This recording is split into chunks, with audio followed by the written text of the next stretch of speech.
Now, from the studios of Into Tomorrow in Miami, this is ITTV.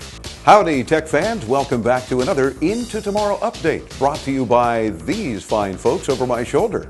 Go to Assist Express and Newegg.com.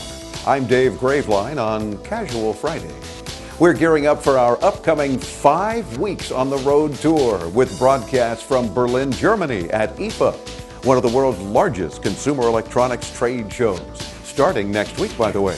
Then Atlanta, Georgia for CEDIA, where we'll bring you some of the latest in custom home electronics. Then off to New York for showstoppers for the digital holidays, and over to San Francisco, broadcasting from the Intel Developer Forum. Whew, I'm tired already. How about you?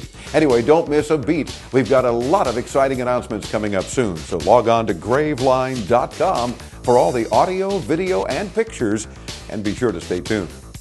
Are you feeling the Android? Rob has the latest Google phone from T-Mobile on this week's Product Spotlight.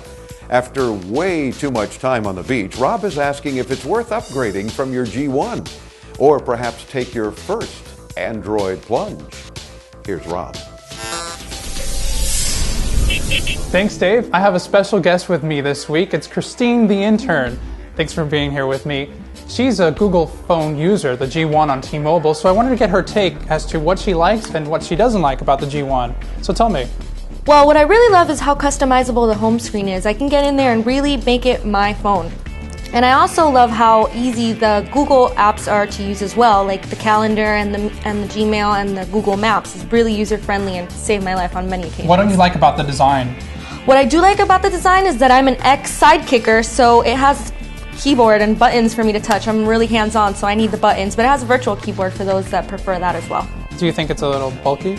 I do, but I mean, I guess it depends on each person. I like it. Right, well, have you seen this? I definitely have, and I look forward to that upgrade in the future. Right, this is the myTouch from T-Mobile, and it's the second Google phone. And along with people interested in trying the Android operating system, a lot of G1 phone owners, like Christine, were anticipating the release of the myTouch 3G for many reasons. Not everyone was happy with the design and bulkiness of the G1. The myTouch addresses some of those issues. One of the things that makes the myTouch a much more appealing phone is the virtual keyboard. It's all touchscreen. By replacing the slide-out keyboard, HTC, the manufacturer, made it slimmer and more sexy, so more appealing to the female audience. Since I'm used to using a virtual keyboard on my phone, I had no trouble typing on it. Some people may disagree, especially since there are some occasions where the keyboard doesn't orient horizontally. For example, the Google search on the main screen doesn't flip horizontally, but text messaging does. Moving on to the interface, I like how you can move the apps around and organize them however you want, like Christine said. There are 3 screens to fill. I'm a wallpaper freak, so I like the fact that when you switch across the main screens, you can see the entire picture continuously. We also like how easy it is to use Android. There's not much of a learning curve. We all Google. The menu is readily available and you can access all of your apps. The 3.2 megapixel camera does an okay job at taking stills, but we're not thrilled with the video recording quality. It becomes a little pixelated when you pan, so if you have to, pan slowly. Productivity-wise, email has improved somewhat now that Android supports Microsoft Exchange. We use Exchange at work and we're able to set it up on the myTouch easily.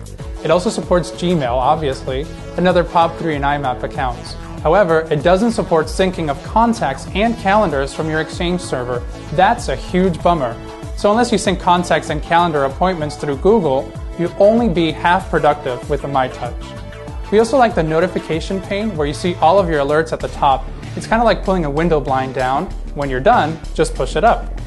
We're happy to see that the myTouch also offers a full HTML browser, voice dialing, Wi-Fi, GPS, and it's on T-Mobile's 3G network. We feel that if you're going to call yourself a smartphone, it should always have those features no matter what.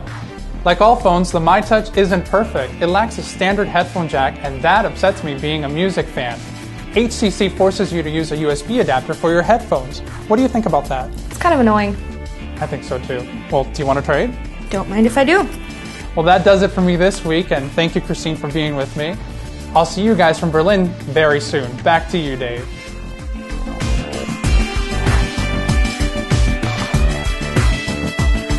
Thanks, Rob. It's a pretty slick phone. Bottom line, if you're feeling the Android OS and want to upgrade from the G1, the myTouch would be your next step. It's available in 3 colors, white, black, or Merlot.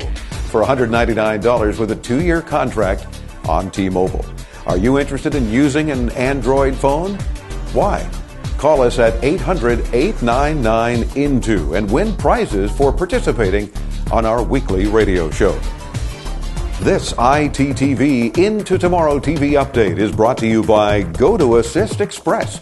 If you're still trying to fix technical problems in person or over the phone, you know you're wasting time and money. You can support smarter with Go to Assist Express, and you can try it for free for 30 days. When you do, you'll see why I love it so much. Check it out at gotoassist.com/Dave. Let me know what you think. And by Newegg.com. Buy and save on electronics today and every day. Visit Newegg.com now for jaw-dropping savings on close to 40,000 tech products. Once you know, you Newegg. Who was behind the invention of the gramophone, or as we later knew it, the record player? Chris Graveline solves that mystery next on This Week in Tech History. This week in 1882, Thomas Edison displayed the first practical electrical lighting system. The Pearl Street Electric Power Station, Edison's steam-powered plant, began operating and successfully turned on the lights in a 1 square mile area of New York City. In 1887, this week, Emil Berliner filed for a patent for his invention of the lateral cut flat disc gramophone. We knew it better as the record player. Emil got the patent, but Thomas Edison got the notoriety for making it work and making music with his invention. And this week in 1888, the name Kodak was registered by George Eastman of Rochester, New York. That's our look back at This Week in Tech History. Thanks, Chris. Thomas just had to steal the spotlight, didn't he? Reminds me of someone else that works around here. Where is Rob, anyway?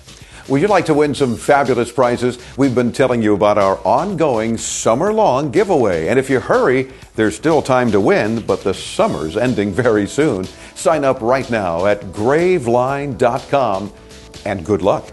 Don't forget you can double your chances if your call makes it on the air. So call us right now, for that matter, 24/7, with your consumer electronics questions. 1-800-899-4686.